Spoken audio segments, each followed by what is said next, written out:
आज या ठिकाणी प्रभाग क्रमांक 1 व प्रभाग क्रमांक 5 या दोन्ही प्रभागामध्ये पदयात्रा या ठिकाणी अत्यंत उत्स्फूर्त अशा पद्धतीनं पार पडली आहे.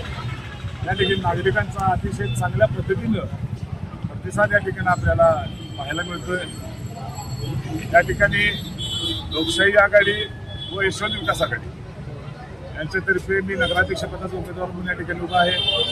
माझं चिन्ह नारळ आहे. त्याबरोबर प्रभाग क्रमांक 1 मध्ये माननीय देवदादा पाटील त्याच्याबरोबर पाणी होईल या ठिकाणी उभे आहेत. त्यांचं या प्रभागामध्ये दोन्ही ठिकाणी चिन्ह छत्री आहे. त्याबरोबर प्रभाग क्रमांक 5 मध्ये आमच्या अरुणताई पाटील व त्याच्याबरोबर राहुल भोसले हे उभे आहेत. त्या लोकांचं चिन्ह हे छत्री आहे. या शहराच्या विकासाच्या दृष्टिकोनातून कराड शहरातील जनतेने या ठिकाणी निश्चितपणे आपण मत व्यक्त केलेलं मत तयार केलेलं आहे.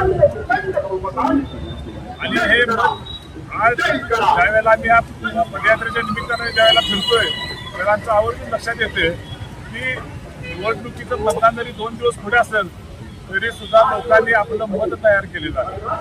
आणि निश्चितपणे लोकशाही आघाडी व यशवंत विकास आघाडीचा जो या गावाचा शाश्वत विकासाचा व या गावाचा जो शांततामय सामाजिक सहजीवनाचा जो अजेंडा आहे त्या अजेंड्याला निश्चितपणे कराडकर पसंती देतील आणि आपल्या या सर्व 15 प्रभागाचे सर्व उमेदवार हे या ठिकाणी निश्चितपणे निवडून देतील.